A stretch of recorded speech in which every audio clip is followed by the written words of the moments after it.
fiction, science fiction, horror, fantasy, crime, LGBT, thriller. You have now entered the House of Mystery with your hosts, Eric Shapiro, David North Martino, John Copenhaver, and Al Warren. Heard on KCAA 106.5 FM Los Angeles, 102.3 FM Riverside, and 105.0 AM Palm Springs. And joining us is he's an author, a publisher. He's the leader of the United States of America, Ron Chepesiuk. How you doing? Hey, I'm doing fine, Al. How are you doing? Good. So I hear you're running for president this year. I've been thinking about it. Throw my hat in. I would probably disappear in the plethora of candidates that are out there. Isn't that amazing? Yeah. I mean, everybody, including the janitor janitor in my building here, is running for president.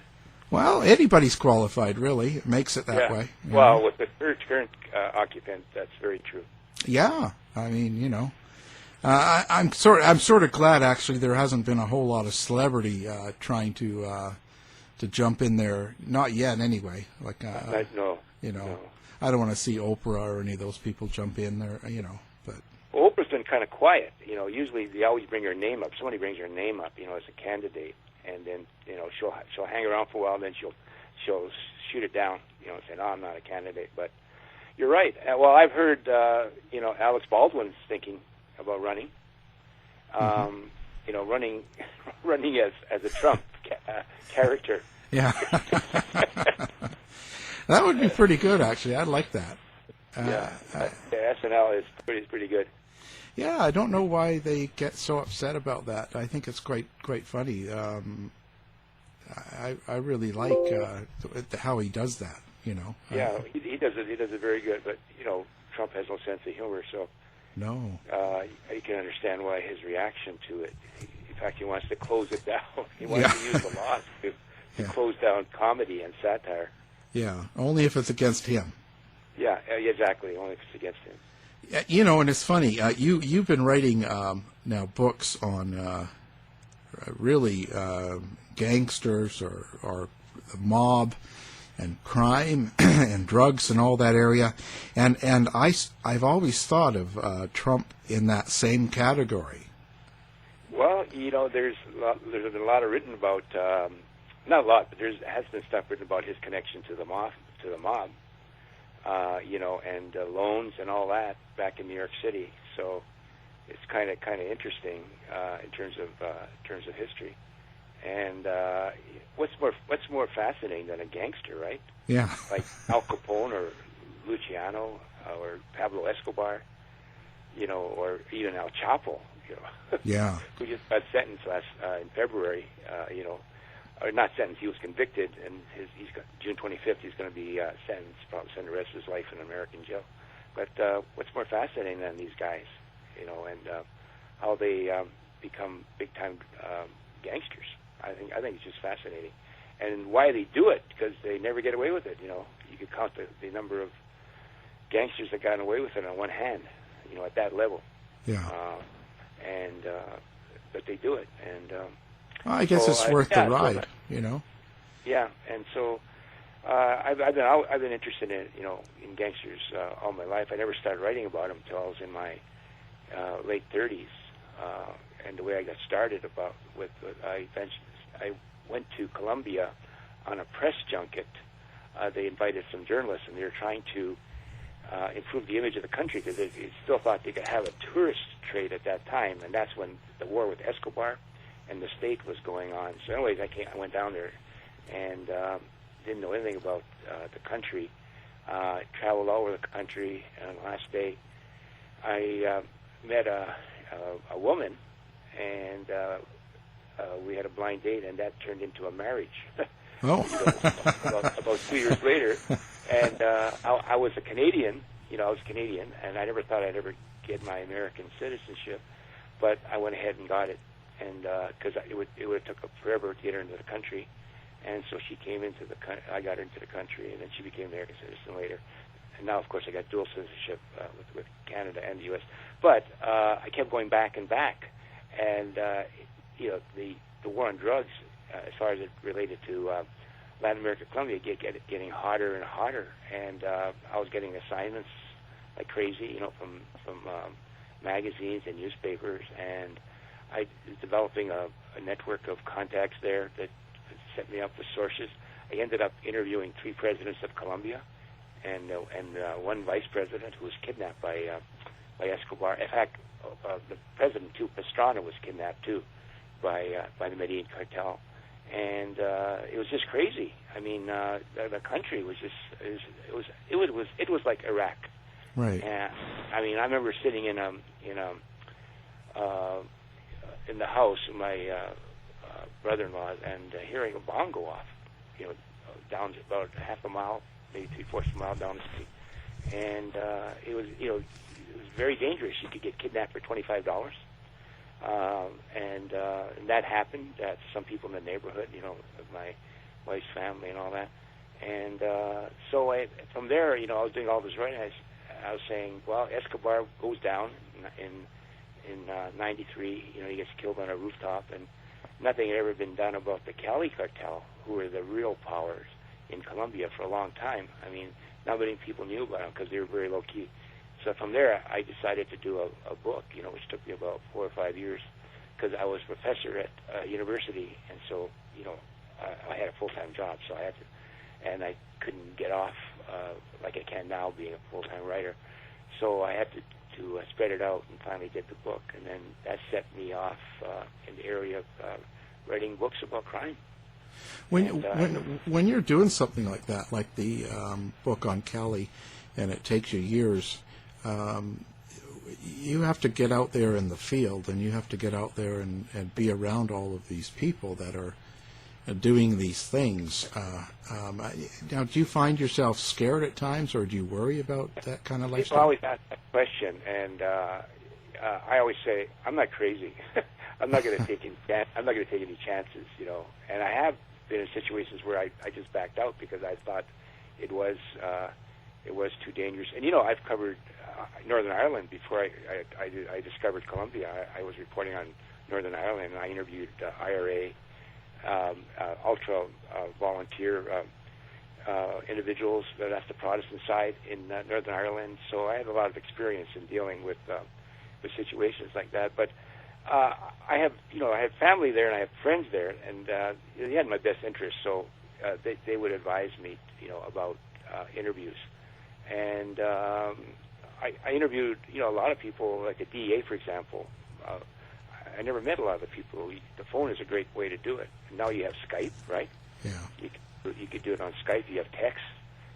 You can text people. You can do complete interviews via text on that. So I was never in a situation where I was scared.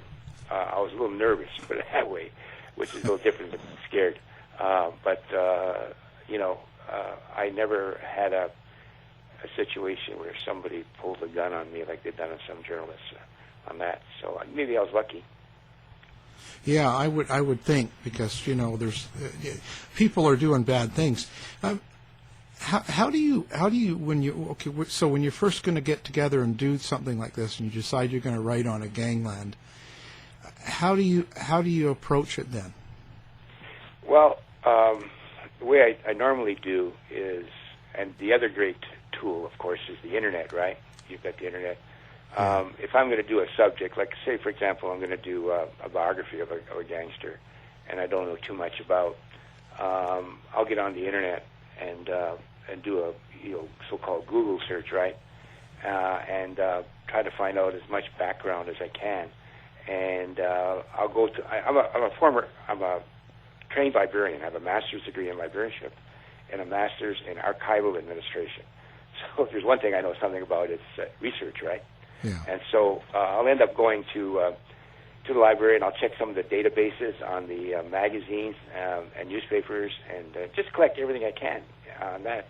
And then check for books. See what books are out there on the subject. Hopefully, not much has been written book-wise. That means that your field is open, and makes it better possibility of selling a book. And then I'll read everything, and then make notes. I'll look names of people who should I interview, possible subject, breakdown of the chapters on that, and maybe places I have to go. And then after I do that, I develop a strategy on how I'm going to tackle the project. And it may involve some travel, so I'll have to try to arrange that. And then at some point, I'll decide that I have enough material, or I can't find any more material. Sometimes that happens too. You exhaust what's available out there, and then I'll sit down and write. And I actually like the writing part of the process better than the research, which is kind of weird because I am trained as a researcher. But I enjoy the writing part of it a lot, and putting all that information together and into something that's people can enjoy and get something out of. Yeah. Now, with a lot of these programs that talk about these type of gangland and drug cartels and all those stuff, the shows and the movies and stuff, do you find that most of it's pretty accurate when they portray the lifestyle? I've done a lot of those. I've been on practically every cable channel, doing something on in there. In fact, I think I'm on a program every week. I'm on some program because they keep running them, and it's really weird. I'll get a Facebook message, "Hey, I saw you on TV," and I say, "What?" And I think about, "Oh yeah, that's probably one of those old programs." I ask them what it is, and it's been like 8 years. I've had mixed success with with these programs because they call me on, to be an expert talking head, right? I'm supposed to know something about the subject. And when I first got started doing this, Frank Lucas, you remember Frank Lucas, the movie American Gangster? Right. Yeah, right. And so he came out, everybody thought he was God's gift to gangland. His story was just amazing and true and all that sort of stuff. But I had researched it, and most of it was BS. Yeah. And so they invited me on, and I was sort of contrary. Everybody else was coming up, and they didn't know what they were talking about because they hadn't researched them. And they were saying all these myths and absurd stories about what he had done and who he was and all that. And essentially, they sort of censored me. They took what I said. I say something like, "Oh yeah, Frank Lucas was a genuine big time gangster," but they would put the first part, but they wouldn't do the second part, the but part. And then I would explain, why he wasn't as big as he says he was, on that sort of stuff. So. And a lot of these shows, they're not really knowledgeable about crime. The people that do the interviewing and all that, right. And they know just enough to do the show.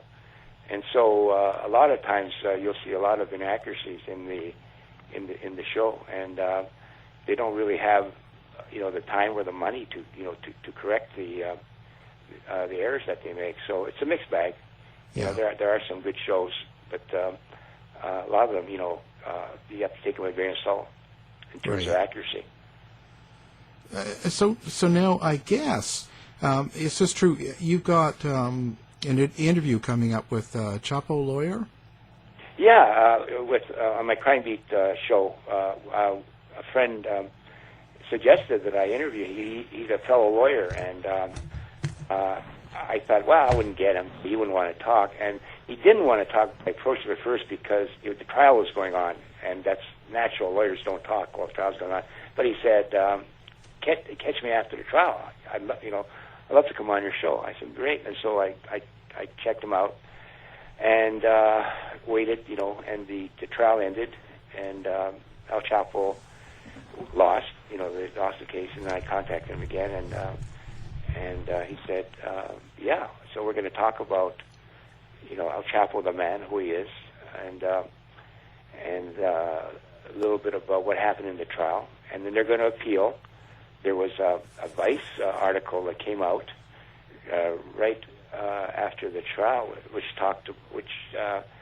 revealed that a lot of the jurors were accessing the media while the trial was going on, which is a no-no, right? You know, you're supposed to buck that out, and they had their own opinions, you know, about El Chapo being guilty and all that. And you know, he's a big-time gangster and all that, but you know, everybody gets a fair trial, right? In America, that's the principle. So he thinks that he has a good chance of getting. I don't think the verdict turned out. Maybe another trial with El Chapo. We'll see what happens on that. And of course, he was big time. He was essentially worth about they estimate about $14 billion when he was arrested. And he's a product of what happened in the drug war. What I was researching, because the success of what happened in Colombia with the takedown of the Medellin Cartel and Pablo Escobar, and the Cali Cartel with the Rodriguez Arguello brothers who headed them, led to Mexico becoming the power in the drug trade. You know, and that's why we have all these big-time Mexican drug traffickers, you know, from the mid-'90s on that have flooded the U.S. with drugs. And that's an example too of the absurdity on the war on drugs, because I think it's much worse now, right? Having the center of the drug trade right on your border than it was in Latin America, in Colombia. Right. And are they as well controlled too now, Mexican drug lords? Well, yeah, they're everywhere. I mean, I saw one report where they estimated that the Mexican cartels, and there's so many of them, you know, because the drug trade is so lucrative. They're in over 200 cities. They're entrenched in 200 cities, you know, and it's not just cocaine now. You know, opioids, methamphetamine. You know, the methamphetamine trade was largely epidemic, which started in the 90s and has hit the United States big. Is largely a Mexican gangster phenomenon. You know, they're largely responsible for that. So the whole situation's gotten worse, and of course, in Mexico, the corruption, you know, is just as bad as it was in Colombia. In the trial of El Chapo, there was a report. Somebody accused the former president of Mexico, Nieto, of taking a $100 million bribe for letting El Chapo go. On that $100 million bribe, they said. Of course, he denied it, and I don't know if there's any further investigation on it, but it just goes to show you the power of the cartels, continuing power of the cartels, because that's the way it was in Colombia. Yeah. Now, Colombia had a big gang war between Escobar and Chavez, right? And that left thousands dead. Do you think that's going to happen again? Well, it's been happening. I mean, there's always conflict going on, you know, but conflict going on between cartels, you know, fighting each other for territory. In the Colombia aspect of this whole thing, it's really interesting because eventually, at the end of this war, I call it the biggest gang war in history. It pitted the Medellin Cartel against the Cali Cartel in a war of survival. Everybody was against Escobar because he had ticked everybody off. You know, the way he had dealt with people, killing his rivals, backstabbing them and all that, and so it became a war. You know, where the state and the gangsters essentially were allies in the war against Escobar, and they finally took him out. And he was alone at the end with one bodyguard, and was killed on a rooftop. But it was essentially, the Delta Force of the U.S., you had the Colombian National Police, and you had the Cali Cartel with its intelligence, going against. That shows you how powerful he was, and they all went against Escobar, and eventually, he was taken down. But it didn't mean anything, because all it meant was that the Cali Cartel were now the kingpins of the drug trade, and they had been the kingpins, long before Escobar left the scene. There's estimates that by the early 90s they had 90% of the cocaine trade, but they were very shrewd about how they went about operating. They kept a low profile. They tried to portray themselves as gentlemen, los caballeros the Cali, and they preferred the. Have you heard this expression? The bribe over the bullet. They preferred to bribe somebody, but they were just as vicious if they had to be. And they corrupted the country. They almost won the election. It could have been the first narco-democracy in history. In the mid-'90s, they put $66 million into Ernesto Samper, who was a presidential candidate, into his campaign. And if it wasn't for the revelation of a cassette that was given to Pastrana, who was running against him, maybe the Cali Cartel could have had a foothold in the Colombian government on that. But that turned, the tide against the beginning of the tide against the Cali Cartel, and eventually they were taken down. So where does Colombia sit as far as this type of drug activity now that Mexico is so big? Could you believe this? Everybody heard of the Medellin Cartel, right? Yeah. And it's based in Medellin. Medellin is the number one retirement destination for Americans, according to the AARP. You believe that? Yeah. Yeah, they're the number one destination. So a lot of Americans are retiring in the former stronghold of Pablo Escobar, where the Medellin Cartel. And Colombia has changed immensely. I mean, it's unbelievable how it's changed. When I was going there, for a long period of time, I couldn't go more than 10 miles outside of Bogota, which is the capital where my family lived, because the guerrillas were operating, and my family was scared of, was afraid that I would be kidnapped, and so I never went there. Now you could travel anywhere. You could pretty well travel anywhere in Colombia, and the kidnapping is down. And essentially, the Colombian traffickers that followed the Medellin and the Cali Cartel said, look, this is crazy. It makes you too exposed. And so what they did was they turned essentially the trade over to the Mexicans, and they just supply the cocaine, and the Mexicans distribute it. And so the Mexicans are the ones now. Of course, they make more money too, on that. But it's more low key. The drug trade in Colombia is more low key. Although there always be a problem, with drugs because it's so prevalent. Yeah. And so, I guess the war on drugs that Reagan started, or even before him. Well, actually, it was Nixon, really. Nixon. It was, in the mid-'70s, and it's always been tied to politics. Nixon declared war because, he needed, a political issue, and the same thing with Reagan. He was not doing too well in the midterms in '82, and so he came up with this and essentially militarized, the war on drugs. And I hate that expression, war on drugs. We're dealing with a social problem, drug abuse, right? It's not a war. You know what I mean? Yeah, and it's a crazy term. And also, use the term war on drugs, it means that, somebody's got to lose, somebody's got to win. And, the drug issue is not like that. It's more nuanced, than that in terms of dealing with it. So, on that. But, yeah, and so it's essentially been the strategy, since the mid-'70s. And if you look at the way money's spent, more than 2/3 of the money is spent on trying to combat supply and only 1/3 on treatment. And I think it's been a wrong-headed approach. It hasn't done anything except lead to a loss of life and spending millions and millions of dollars, billions of dollars, wasting billions of dollars.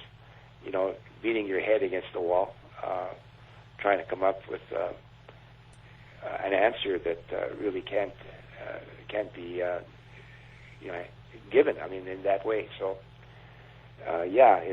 But fortunately, it's changing now. Marijuana is legal in Canada, right? Yes, all the way. And here in the U.S., and medical marijuana is getting the respect that it deserves, because we all know that it does have medicinal properties. And so that's the beginning. You still have Neanderthal forces at work, that trying to turn the clock back, but to what? The situation that we had, which doesn't, which hasn't really solved anything, and hasn't led to any change, in so-called war on drugs.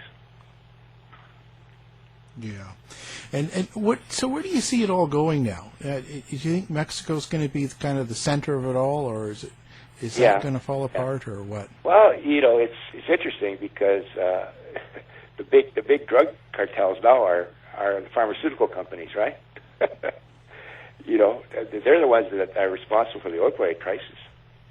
As we've seen. So, it's the problem is even worse now because you've got these legal drugs, that are being abused, and you have big pharmaceutical manufacturers that are helping, to create the problem in order to make big money. So, it's never going to go away. It's never going to go away. It's always going to be, drugs of some kind, right? You just look at the history of the war on drugs, the way drugs, shifted from one drug to another. Cocaine, heroin, methamphetamine, ecstasy. Even in the 60s, LSD was there for a while. So, and it's just part of man's makeup, right? They want to hide. Reality is too tough for a lot of people, and they want to deal with it in variety of ways, whether it's alcohol or drugs or religion or whatever. They'll come up with something to help make a reality a little more palpable. Yeah, an escape, Yeah, it's an escape. Yeah, that. But my philosophy has been, or my view has been, harm reduction. Because I was in the Netherlands and I studied there. I interviewed a whole bunch of people back in the '90s, and their whole approach is harm reduction. We're a puritanical society, given our history, and we want to stamp out sin, right? And but they're a little different. They want to control it. And so they look at the drug problem is that we can never get rid of it. It's like prostitution. You can't get rid of prostitution. So what they do, they put the prostitutes in an area, the red light district, and control it. Give them tests, cut down the venereal disease and that sort of stuff. And that's what they've done with drugs. Reduce the harm. And from what I see. And what I've read and what I hear, it's worked. Yeah, it seems to be. It seems to be a better approach. Even Portugal's done that with legalizing. Yeah, heroin with giving out needles, for example, right? Yeah. On that, and Canada is becoming a leader, right? You're Canadian. We do that all the time. And they also have the beer places that you can go in as an alcoholic and they give you liquor, and it's all timed and watched, and there's all sorts of. That's what I call harm reduction. Yeah. Right. Trying to reduce the harm to the person and to society, on that sort of thing. Yeah, it's kind of ironic because I'm a product of the '60s, so I had my share of drugs and all that. But I don't even think about marijuana anymore and all that sort of stuff. So I have no personal interest, in it myself, because I don't use drugs. But I really think that this whole movement now towards legalization is really good, and it's really a beneficial change that is going to lead us in a better direction as a society. Well, it's hopefully it all goes in the right direction. So. So how long what further are you going to do on this type of research? Are you going to keep on going through the Mexican cartels and pursue that, or are you going a different direction? Well, I go about 120 years old. Yeah. I'll be doing 100. Actually, I'm still interested in the subject. I've got a really good possibility of doing a book with an English drug lord. I can't talk about it because he's still in prison. I'm waiting for him to get out of prison. But I'm more interested in screenplays now. So I've been writing screenplays on crime, and so I'm moving in a new direction, I guess the way to put it, in terms of my writing. But I'm still interested in crime. I'm still interested in the whole subject of crime, and I'll be writing about it. But I'll be doing like screenplays. And eventually I hope to write a novel. I've got some ideas, but there's only so many hours in a day, right? And you got to make a living. Yeah. That's something that makes money, puts food on the table. So, but I'm going to write maybe one more book, I think, if this works out with the English drug lord, and if that works out, then I think I'll do that. But I definitely want to see my name on the screen, because it's always been a dream of mine, ever since I saw Roy Rogers as a kid. Yeah. And Gene Autry and all that when I was growing up, and I always thought it would be great to see your name on a big screen. That's what I'm going to do. Well, keep on working, and it might happen. Yeah. I should think you're going to be on my show, right? Yeah, someone's forcing me to be. Yeah, no. Yeah, I'm booked on in April 18th. Yeah. And we have a little chat. You're a resident expert on Canada, so I come here and you give the Canadian perspective of what's happening in America for about 5 minutes, and we appreciate that. Yeah, it's an endless thing going on. So. Yeah, I imagine. Yeah. But anyways, I appreciate being on. Yeah, and what's now? Give people your contact information or website and all that, so they can find the it. website www.ron Chepesiuk ChepesiukCom. That's my my website. That's probably the best place to go to gather information. I'm on Facebook too. If you're on Facebook, friend me. I'm a very friendly guy, and I'll friend you back, and we can go from there. You're like Joe Biden. Yeah, except less touchy. Oh, come on. Oh, I should mention too that the crime show, artistfirst.com, is the crime show where Alan will be on, and this week we got Chappell's lawyer, so that should be interesting. Really interesting stuff you do. Yeah, that's fascinating. Yeah. And we'll have, of course, that, and we have your books and site put on our site as well, so people can just click on it. And you got a great show, and I enjoy being on. Yeah. Well, thanks very much, Ron. It's always a pleasure to have you on. Thank you, then, and good luck with your writing, too. To find out more about our show, guests, or to listen to past shows from our archive, please go to www.houseofmysteryradio.com. Show's over for now. Was it as good for you as it was for me? Well, good night. This has been a production of Something Weird Media. I'll be back.